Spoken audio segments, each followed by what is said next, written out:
भाई तुम्हारा टीडीएस कटा था ना सैलरी में से, कॉन्ग्रेचुलेशंस। तुम्हारा लाला और तुम्हारी कंपनी तुम्हारा वो टैक्स का पैसा खा गए दोनों मिलकर। बताता हूँ कैसे। हर महीने तुमने सैलरी स्लिप में देखा टीडीएस डिडक्टेड 5,000, 10,000, 15,000। तुम रिलैक्स हो गए, तुमने सोचा चलो यार टैक्स तो टाइमली कट रहा है मेरा, अब जब आईटीआर फाइल करूंगा तो कोई टेंशन नहीं होगी मुझे। और तभी आईटीआर फाइल करने का टाइम आता है, तुमने अपना फॉर्म 26AS खोला। जब तुमने अपने अकाउंट में लॉगिन किया तुम्हें वहाँ क्या दिखा? जीरो। जी हाँ, बिग जीरो। मतलब लाला ने तुम्हारा टैक्स काटा, अपनी जेब में रखा और गवर्नमेंट को दिया ही नहीं, वहाँ जमा ही नहीं करवाया उसने वो पैसा। अब तुम्हारे घर पे इनकम टैक्स का नोटिस आ गया कि भाई तेरे तो टैक्स ही जमा नहीं हुआ, तुम तो सैलरी उठा रहे हो, तुम्हारा तो टैक्स ही नहीं गया। मतलब कुछ समझे? तुम 2 बार लूटोगे। एक बार लूटा तुम्हें लाला ने और अब लूटेगी सरकार तुम्हें। अब इसका लीगल वेपन दे रहा हूं मैं, फॉरेंसिक सॉल्यूशन। ध्यान से सुनो कैसे लाला के अगेंस्ट ये लीगल वेपन यूज कर सकते हो अगर आपके साथ ये हरकत हो रही है, ये बात हो रही है तो। Income tax act 1961 section 276 B for Bombay. TDS काटा और डिपॉजिट नहीं किया तो भाई ये सिविल केस नहीं है, ये क्रिमिनल ऑफेंस है।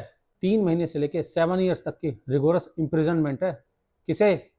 तुम्हारे उस लाला को जिसे तुम सो कॉल्ड एमडी और सीईओ बोलते हो अपनी कंपनी का। प्लस सेक्शन 201 के under company assessee in default ये डिक्लेयर कर दी जाएगी। प्लस सेक्शन 271C के अंडर जो लाला ने तुम्हारा टीडीएस चुराया है ना, जितना टीडीएस का अमाउंट है उसको इक्विवेलेंटी, उसको पेनल्टी भरनी पड़ेगी बेटा। चुराओ लाला, अब पैसा चुराओ तुम।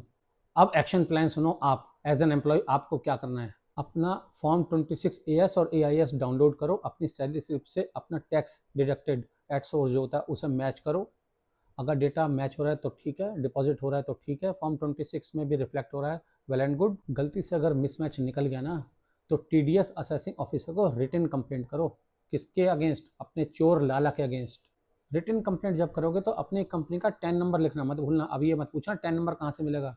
Income tax e filing portal पर जाना, वहाँ पे एक ऑप्शन आता है नो 10 डिटेल्स, वहाँ पे अपनी कंपनी का नाम डालना, you will get the 10 number from there. एक बात ध्यान से सुन लो, ये पैसा तुम्हारा है, तुम्हारी फैमिली का है, तुम्हारे बच्चों की स्कूल की फीस का है, तुम्हारे लोन की EMI का है।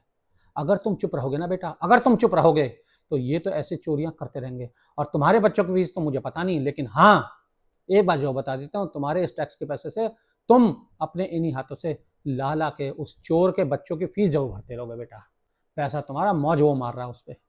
अगर आपने अब तक इस चैनल को सब्सक्राइब नहीं किया ना, मेरा कोई नुकसान, लेकिन आप as a citizen of India ये सिर्फ और सिर्फ आपका अपना पर्सनल लॉस है। इस वीडियो को मैक्सिमम शेयर कीजिए, इस वीडियो को लाइक कीजिए, इस चैनल को सब्सक्राइब कीजिए। I hope you will subscribe. Thank you.